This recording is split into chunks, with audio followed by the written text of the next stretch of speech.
She's the mom at the center of a headline-making murder case. Lori Shaver remarried a year later, with the ceremony taking place in the backyard of her house outside Orlando. In the backyard of Lori Shaver's home, cops saw this, a fire pit that to them looked to be discolored and in the shape of a body. Backyard secret waiting under a layer of concrete in Lake County, Florida. The Shavers lived there. Michael and Lori, once the picture of a young couple who grew together in a small town far from Florida's heat. Their story began in rural upstate New York, a town barely large enough to fill a high school classroom. In that class of just 30 students were Michael Shaver and Lori Paddleford. They'd been inseparable since 7th grade, teenagers who found each other early because there weren't many options to choose from in a town of 3,000. They dated, stayed together, and by June 2005 they were married. Michael built a career in the sky, flying as a commercial pilot and loving every second of it. The Shavers had 2 children, a daughter in 2008, a son in 2011, and lived a life split between New York and Florida. Florida was where the work was, particularly for Michael, whose passion for aviation was matched only by one other interest, the inner workings of Disney World. He hoped one day to work behind the scenes, maintaining rides, tinkering with the machines that thrilled millions. So the family moved into a home on Sandy Pines Road in Lake County, 40 minutes from Disney. Their marriage wasn't perfect. They had broken up once before and reconciled, keeping their issues quiet. But for years, friends believed the couple was simply managing the rough edges of their relationship. No major incident stood out, at least not at the time. Then came February 16th, 2018. A friend of Michael's from New York called the Lake County Sheriff's Office and asked deputies to conduct a welfare check. He hadn't heard from Michael in years. Not months, years. Deputies later learned that no one had seen Michael since late 2015, other than Lori and the children. His disappearance had gone unreported. Michael Shaver, who deputies say has been missing since 2015. Investigators say no one ever reported him missing. That was until 2 weeks ago when a man contacted the sheriff's office and asked them to go check on his friend Michael because he hasn't talked to him in a while. Deputies then went to Shaver's Claremont home and talked with his wife Lori about his disappearance. We tried to ask Lori Shaver about the investigation into your missing husband. I haven't. Michael had last appeared in early November 2015. 3 days after he was last physically seen, a text was sent from his phone to his employer. "I quit. Don't contact me. You can keep my tools." His boss was stunned. Michael had been reliable, punctual, steady. Nothing about the sudden resignation fit. Lori told people he had run off with another woman, moved out of state, started a new life. Occasionally his Facebook page would update, but friends suspected someone else was behind the keyboard. A photo of Mike fishing posted in 2017 was 2 years old. When deputies visited the Shaver property in February 2018, Lori greeted them warmly and allowed them inside. But when they reached the backyard, her demeanour shifted. There they noticed a recently constructed concrete fire pit. When an officer mentioned bringing in a cadaver dog, Lori snapped, demanded they leave immediately. Deputies left, but the moment raised alarms. Less than 3 weeks later, they returned with a warrant and a K9 unit. The dog alerted near the fire pit. Excavation equipment followed. Beneath 3 feet of concrete and soil, deputies uncovered human remains and clothing. An autopsy confirmed the worst. It was Michael Shaver. He had been shot in the back of the head with a .38 caliber round.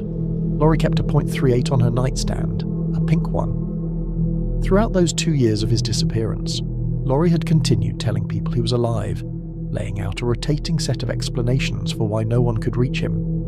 She never filed for child support, never filed for divorce, never attempted to track him down. But she did sell his guns, tools, and personal belongings. She entered new relationships, first with Jeremy Townsend, then with a man named Travis Filmer, while insisting Mike was still out there, somewhere. Lori's stories were varied and contradictory. To some, she claimed Mike moved back to New York. To others, California. To others, he was still nearby, even stalking her. She said he abandoned her, yet she never sought any legal acknowledgement of his supposed disappearance. Meanwhile, evidence showed no calls, texts, or contact from Laurie to Mike after November 2015. It was about a year ago that we watched as heavy machinery was used to dig up a fire pit at Shaver's Claremont home. I'm on the phone with my attorney right now, and I'm not making a statement. Do you have anything to say about your husband's remains being found? Comment. You may contact my attorney. Laurie was arrested on September 17th, 2020, charged with second-degree murder, domestic violence, and accessory after the fact. She pleaded not guilty and posted $50,000 bail. In videos she released online, she insisted she had been framed, that evidence had been planted, and requested donations for her defense.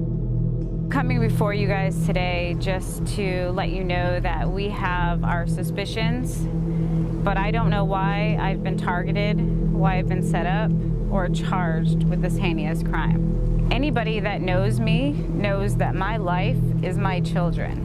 There's people out there that are trying to paint this picture of me, but that's not me. I'm loving, I'm caring, I have a servitude heart. I don't judge people. I accept all, and I always try to see the good in everybody. And right now, I am up against something that I would have never imagined possible. And so today, I'm coming to you. My family and I are begging you, asking for your assistance to help prove my innocence in this case. I am not guilty. I had nothing to do with the murder, nor did I have any knowledge of his body being buried under where we were building a gathering place, a conversational fire pit area for our family and friends. Without you, we don't have the financial means to pay for my attorney's fees. Her trial stalled for years, delayed by legal maneuvers and by the global pandemic.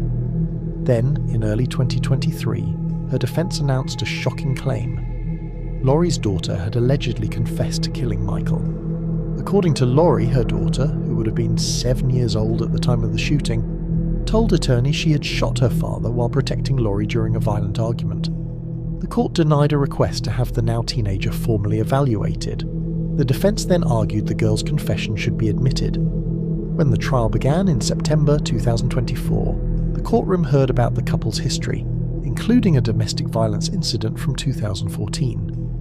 Both Laurie and Michael claimed the other had been the aggressor, each insisting they acted in self-defense. During testimony, Laurie described a night in 2015 when an argument escalated.